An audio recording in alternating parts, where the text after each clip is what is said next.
We know tonight U.S. Transportation Secretary Pete Buttigieg will visit Rhode Island on Tuesday. This as Rhode Islanders continue to come to terms with the announcement that we're in for at least 2 more years of the Washington Bridge fiasco. I'm Mike Montecalvo. And I'm Shannon Heggie. As we learned yesterday, the westbound side will have to be completely torn down and rebuilt, a task that comes with a hefty price tag, and there could be a hefty dose of blame. Sheena Loshuto is live in East Providence tonight. Sheena?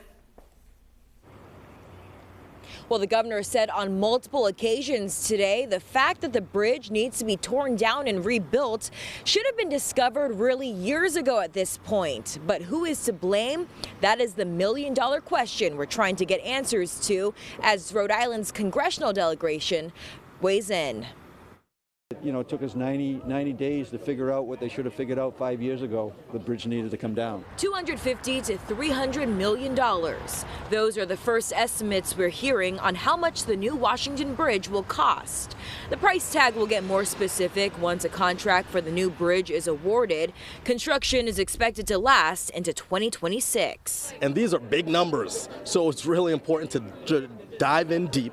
State officials are hoping the federal government will pick up a large part of the tab, something Rhode Island's congressional delegation says they're preparing for. The state first has to come up with a very detailed cost estimate together with the engineering plan so that we know how much money it will take to get the job done. We have Secretary Buttigieg coming here on Tuesday, so I'm glad that we have, our top transportation leader in the country coming to see this firsthand and seeing how Rhode Islanders are being negatively impacted by the status of the bridge. While Governor Dan McKee says there will be accountability when it comes to the bridge breakdown, though he won't get into specifics on who he might be referring to just yet. How much closer are we to the day of reckoning?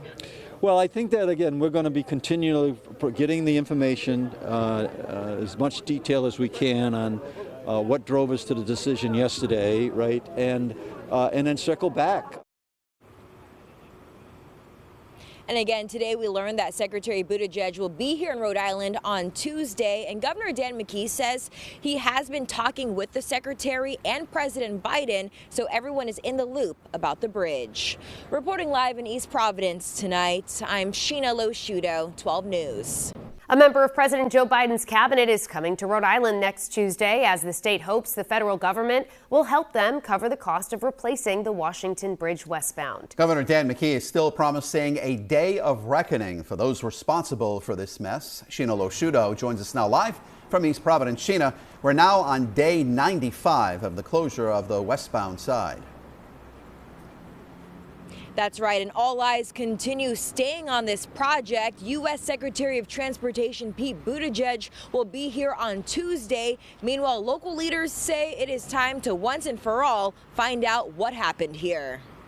The westbound side of the Washington Bridge set to be torn down and rebuilt. The superstructure was apparently not the only thing failing to carry its own weight, according to state leaders. You know, it took us 90 days to figure out what they should have figured out 5 years ago. The bridge needed to come down. Who is they? That's the million-dollar question on what's estimated to be a $250 to $300 million project, though that number will be adjusted as plans move forward. Governor Dan McKee making it clear there will be accountability, acknowledging the bridge issues are not new. How much closer are we to the day of reckoning? Well, I think that, again, we're going to be continually getting the information, as much detail as we can on what drove us to the decision yesterday, right, and then circle back. Can you give us insight on that? Like, are we looking at the construction companies, the consultants? No, I think that it's everyone that has been involved there. It certainly is. It certainly, like I said, this should have been discovered long ago. U.S. Transportation Secretary Pete Buttigieg is set to be in Rhode Island on Tuesday. The congressional delegation has said on multiple occasions the secretary has been in the loop and aware of the crippling effects. Again, I've spoken to him. His aides have been up here. They were quite good about sending specialists up to look at the bridge and assist in the evaluation. But there's nothing that will replace firsthand experience looking at the bridge, looking at the traffic. And state leaders are really hoping to get as much federal funding as possible for this project, while local lawmakers are hoping that process is expedited so any impacts on businesses and, of course, the traffic we see every single day stays minimal. Reporting live in East Providence, I'm Sheena Loshudo, 12 News.